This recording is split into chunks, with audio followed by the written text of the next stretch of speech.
So I've been thinking a lot about the things that make me feel insecure and how I portray that into society, as in like how I throw it back into the world, right?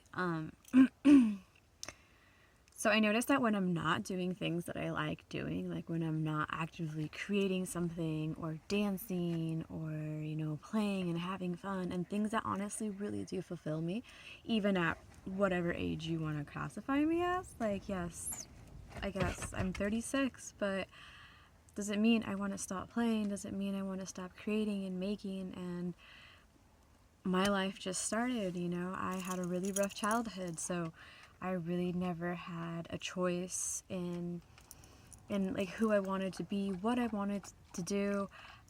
It was always like, how do you survive this situation?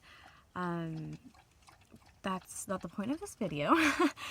A lot of my decisions nowadays are definitely centered around how can I survive the worst case scenario, right? I'm always prepped and ready to leave or to battle, not to battle directly, but to just like, oh, you did this, well, now this is your punishment, like there's always that kind of feel to me, right? Where it's like, oh, you, like the punishment aspect. And I've noticed that when the things that other people do, because people react, they don't act against you, they don't act against a third person, anybody, a second person, anybody. People only act in reaction to how they were raised, what their triggers are, what their fears are. So you could say something as simple as, hey, hand me that water, in that tone, in that context, and somebody somewhere is going to get offended by, oh, her tone, or oh, why didn't she say please, or there's just gonna be like, oh, she's asking for too much. She keeps asking for this and that. There's always gonna be some sort of trigger, and this is just a random example, like nothing with anybody. But there's always gonna be a sort of trigger to someone, regardless of what you do. So you can either, there's few options, right? You can either live your life in fear of offending anybody and becoming a people pleaser, just to make sure that you don't trigger anybody, right? Because you don't want to be offensive. That's one way of doing it. Another way that you could live your life is potentially not giving a fuck, not being empathetic, not being assertive in a social situation, and going about and just doing your will, selfishly, mindlessly, not caring about what anybody thinks or feels. But there's also another way where you can simply remove yourself from any outcome, right? If you accidentally offended somebody, you can apologize in a non-committal way. Not because your apology isn't sincere, but rather because your intention wasn't to harm the other person. So if the person gets offended about you asking them brashly for the jug of water, you can just be like, oh, I apologize. I did not know that would offend you. I see where you're coming from, right? Because they probably have some trigger of their parent being too controlling or yelling at them or doing something that created this trauma from their childhood. So again, this person reacting the way they choose to react is not against you. It's because of their experiences. And that's one thing where once you understand that concept, you realize it's not ever really about you. So you are able to detach yourself from this outcome. Again, nothing is infallible. People have feelings. I, for one, fall in love. If there's a connection, I'm done. And then when the guy, obviously, because we all are human, we all have experiences, when the guy does his actions that trigger me, when I don't realize that I'm being triggered and I'm just like, oh, he's being a dick. Maybe yes, like, maybe it's him, maybe it's me, like, do I stop and think about what's actually happening? Like, if the guy is cheating, absolutely, because there's a lot of repercussions to actual cheating. Don't just understand like, oh, poor guy, he's so insecure, he needs to validate his feelings.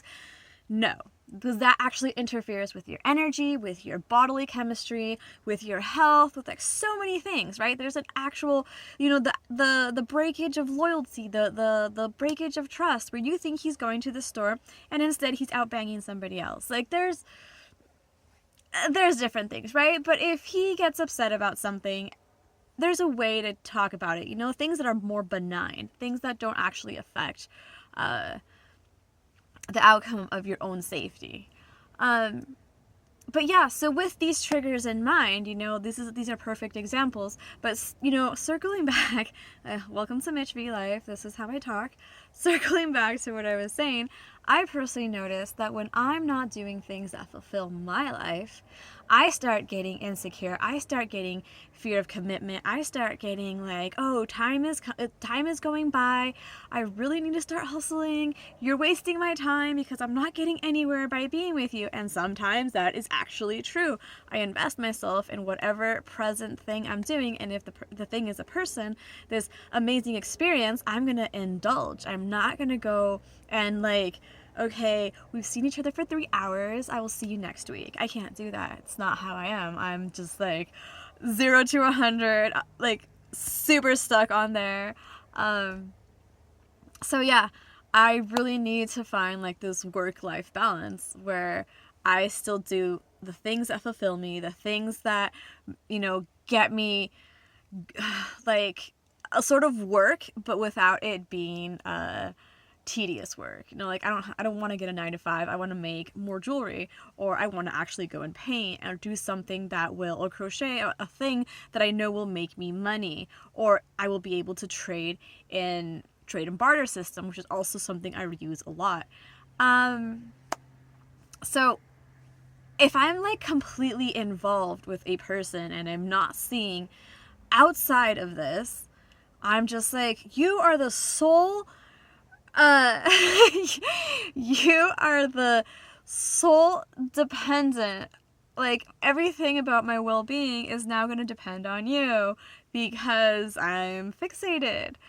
And I mean, fixation creates amazing art. I've noticed that I streamline learning, I make brilliant designs. Something happens when I'm fixated on a thing. But part of my life lessons I see are learning to differentiate between fixation on a thing and healthy time management with a person who is a completely different thing. This person has dreams, this person has projects, this person has friends, a social life, family, like so many things. I can't expect them to fixate on me the same way I'm fixating on them or being with them. And sometimes that gets confused with, do I like them or do I like the attention they're giving me? Do I like how they celebrate me? Like they're rooting for my existence, and that's why I'm with them. And when they stop rooting for me, then I stop finding a reason to be with them, and I start getting moody and you're wasting my time and get out of my life and all these different things. I gotta go. I'm always ready to go. And so I really need to learn to focus on the things that I like doing. Like, I see pictures of people, of acquaintances or friends on social media that are doing things that they like, and it's not because I feel insecure or jealous of their activities. Like, I'm all for people doing stuff. I'm jealous of the fact that I am not doing the things that I like. I am not out there on my lyra dancing and taking amazing selfies about this. I'm not climbing, I'm not painting, I'm just waiting for attention from a third person when I need to be focusing on my stuff. So for anybody that I have dated, that I have thrown this baggage on, I am just now realizing that I am the one who has been sabotaging my side of the sabotage, because I'm expecting you to entertain me because you're my newest fixation. So instead of trying, or I don't know how to explain this, I apologize to anybody that I've hurt, probably every one of my relationships actually. I apologize to everyone for me feeling entitled to being entertained by you and not taking you seriously as a person, but more as like my own personal jester. And that's disrespectful, and I'm really sorry, and I am trying to be better, and this is why I'm making this video, so that I can record my realizations and share them with the world. Maybe my experience will help somebody else realize, oh, I do the same thing. Maybe that's why things don't work out with me. Because that's my problem. It's sweet and dandy, and then there's just conflict. It just doesn't work. It doesn't feel right. I feel like I need to leave. I feel like I'm done. All these things. So, food for thought. Do you actually like the person you're with? Or do you like that they like you? Or do you like that they entertain you? Are you with this person for attention? Or do you actually appreciate them as their own individual work of art? Until next time, friends, don't stay toxic.